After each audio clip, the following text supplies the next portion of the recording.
अपनी परंपरा के बड़े कवि को आमंत्रित करता हूं और बीसलपुर की धरती आदरणीय पातीराम दादा के आयोजन में उपस्थित श्रोता कैसे स्वागत करते हैं किसी बड़े रचनाकार का अपनी तालियों से सूचित करना कि अपने जख्मों को भी आईना बनाया हमने, कि अपने जख्मों को भी आईना बनाया हमने, आपको हंसता हुआ चेहरा दिखाने के लिए। अरे इतना आसान नहीं खुद का तमाशा करना, कलेजा चाहिए लोगों को हंसाने के लिए। एक बार जोरदार तालियां बजाकर आमंत्रित करें आदरणीय नजर इलाहाबादी।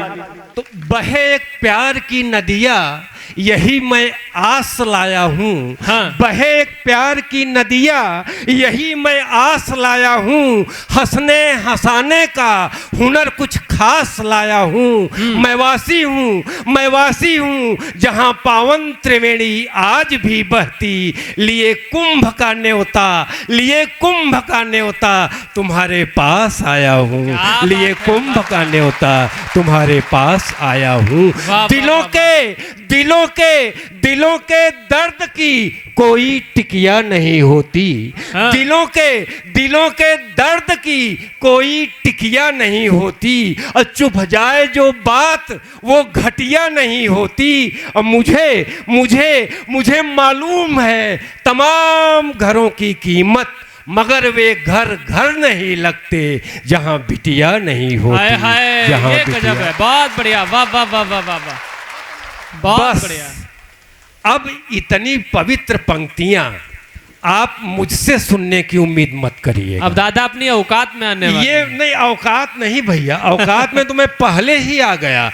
असल में मैं जब से यहाँ बैठा हूँ, हाँ। हमारे सामने हमारे आराध्य भगवान हनुमान जी बैठे हुए हैं। हाँ। खड़े हुए हैं। वाह। इनका गदा छूटा हुआ है, देख लीजिए। हम जैसे ही आंख बंद किए तो हमें लगा कि हमारे आराध्य हनुमान जी कह रहे हैं।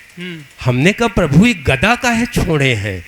कहें गदा उठाऊंगा, लेकिन अगर तुम सही ठीक से नहीं पढ़ोगे तो तुम्हारे ऊपर उठाऊंगा, और अगर श्रोता ताली नहीं बजाएंगे तो श्रोताओं। बहुत बढ़िया है, ये बढ़िया है। अभी राष्ट्रभक्ति पढ़ रहे थे। राष्ट्रभक्ति पहले पातीराम भैया मैं भी पढ़ता था, लेकिन मेरी पत्नी ने मना कर दिया कि तुम राष्ट्रभक्ति मत पढ़ा करो। हमने कहा क्यों न पढ़ें? तो उसने कहा पढ़ोगे तो चिल्लाओगे। मैंने कहा यार बात तो सही है, राष्ट्रभक्ति तो चिल्ला के पढ़ी जाती है। तो उसने कहा तुम मेरे हर काम में टांग अड़ाते हो। अरे जब घर पर चिल्लाने के लिए मैं हूं। बढ़िया है, एक बार तालियां हो जाएं भाई, वाह वाह। तो तुम काहे चिल्लाओगे? हाँ।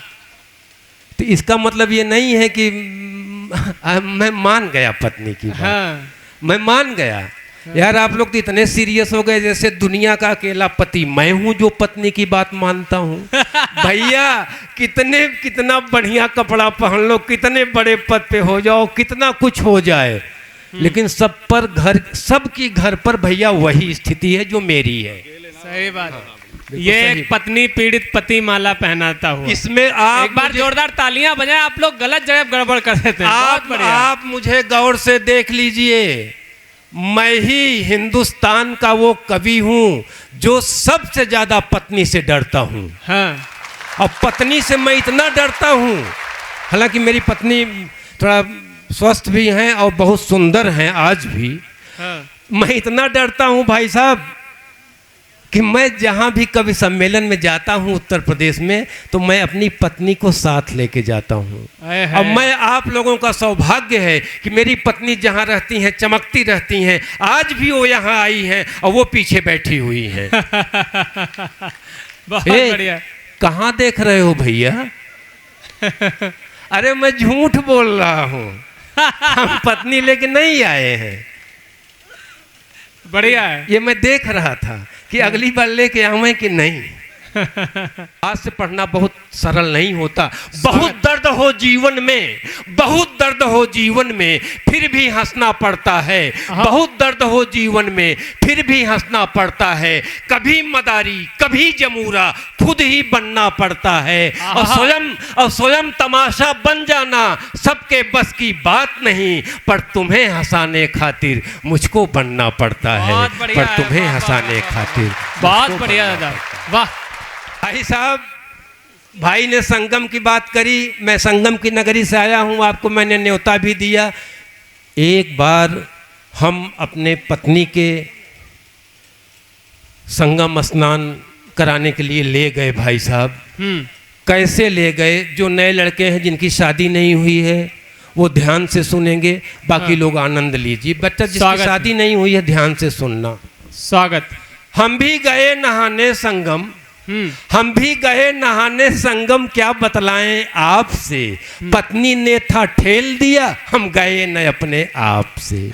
और घर से दोनों पैदल निकले, रिक्शा एक पकड़ना था। और पहुंच रेलवे स्टेशन पर किसी ट्रेन में चढ़ना था।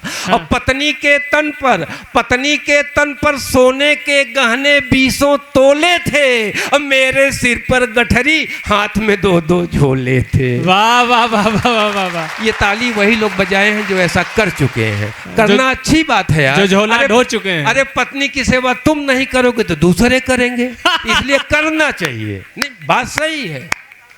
तो मैं मेरे सिर पर गठरी, हाथ में 2-2 झोले थे। और जोर जोर चिल्लाकर रिक्शा हम रुकवाते थे। पर देख हमारी पत्नी को सब भागे भागे जाते थे। अरे रिक्शे की पूरी सीट भी उसको पड़ती छोटी है। क्या बतलाऊं, मेरी पत्नी शायद कुछ मोटी है। और एक बेचारा रिक्शा वाला, पुष्पेंद्र भैया रिक्शा वाला, एक बेचारा हिम्मत कर बोला चलो चलेंगे हम। एक बेचारा हिम्मत कर बोला चलो चलेंगे हम। पर इनका भाड़ा भैया किलो मिलेंगे हम। बहुत बढ़िया है। पर इनका भाड़ा भैया किलो मिलेंगे हम। अब एक शर्त है और हमारी, तभी हम चल पाएंगे। पीछे पीछे तुम ठेलोगे, हम हैंडल केवल घुमाएंगे। पीछे पीछे तुम ठेलोगे, हम हैंडल। दादा भी हैंडल घुमा चुके हैं, इसका मतलब है। ये बढ़िया है। ये पुष्पेंद्र भाई हमको माला क्यों पहनाए हैं? आप लोग सोच रहे हैं मैंने बढ़िया पढ़ दिया। नहीं, वो हमसे कुछ कहने आए थे। वो क्या कहे हैं मैं बाद में बताऊंगा। तो पीछे पीछे तुम ठेलोगे, हम हैंडल केवल घुमाएंगे। और दोनों मिलकर उसे चढ़ाए, चढ़ी न अपने आप से। हम भी गए नहाने संगम, क्या बतलाएं आपसे। बहुत बढ़िया। अगला बंद भी यहाँ सुनाना चाहता हूँ कि पहुंच गए मेले में, जीवन वहां निराला था। पलट के देखा गायब गठरी, झोला झाला था। इतने में आया एक आदमी, भेष भी उसका आला था। बातचीत में बतलाया वो कोई सर्कस वाला था। वाह। कभी मित्रों से निवेदन है कि मैंने इसमें एक नया प्रयोग किया है, उसको सुनिएगा। बातचीत में बतलाया वो कोई सर्कस वाला था। बोला अच्छे पैसे दूंगा, भाभी को दे दो हमें किराया पर। अरे सर्कस मेरा खूब चलेगा इनकी सुंदर काया पर। बहुत बढ़िया है। वाह। भाभी को बाहर ही कुर्सी पर बैठे रहना है। जो भी दर्शक आए हलो हाय बस करना है। बहुत बढ़िया। और जितने दिन रहोगे खाना खर्चे देंगे हम। और हर शो के 100 रुपए पूरे जोड़ के देंगे हम। वाह। इतने में तैयार हो गई। भाभी मान गई। इतने में तैयार हो गई, बोली चलो चलेंगे हम। अब मेरे सजना मौज करो, अब काम करेंगे हम। गैरत की थी बात मगर झेल गए चुपचाप से। हम भी गए नहाने संगम, क्या बतलाएं आप। वाह वाह वाह। भाई साहब, आप लोगों ने देखा कि हम कवियों का बड़ा सम्मान हुआ ये माला भी पहनाया जा रहा है, दुपट्टा भी दिया गया, ये भी लगाया गया। ऐसा नहीं है, हमारा सम्मान घर पर भी होता है। पातीराम भैया, जनवरी की बात मैं बता रहा हूँ, जैसे ही 1:30 बजे रात, सुजीत भाई, जैसे ही 1:30 बजे रात मैं कभी सम्मेलन करके घर गया, जाड़े का महीना दिसंबर का, हाँ, मैंने दरवाजा खटखटाया, पत्नी ने दरवाजा खोला और खोलते ही पत्नी बोली, सुन ए नजर इलाहाबादी। हम बाहर, वो अंदर गेट के। पत्नी बोली, सुन ए नजर इलाहाबादी, तुमने तो सरेआम मेरी नाक कटा दी। हाँ। मैं घर में पड़ी रहूं, अब बाहर तेरा हो सम्मान, और पत्नी के सम्मान का तुझे नहीं कुछ ध्यान। अरे तुझे नहीं कुछ ध्यान तो अब बाहर ही खड़े रहो और सम्मान ही ओढ़ो और बिछाओ, यहीं सुबह तक पड़े रहो। बहुत बढ़िया है, वाह वाह वाह वाह वाह वाह वाह। ऐसा ये सब होता है भाई साहब। हाँ।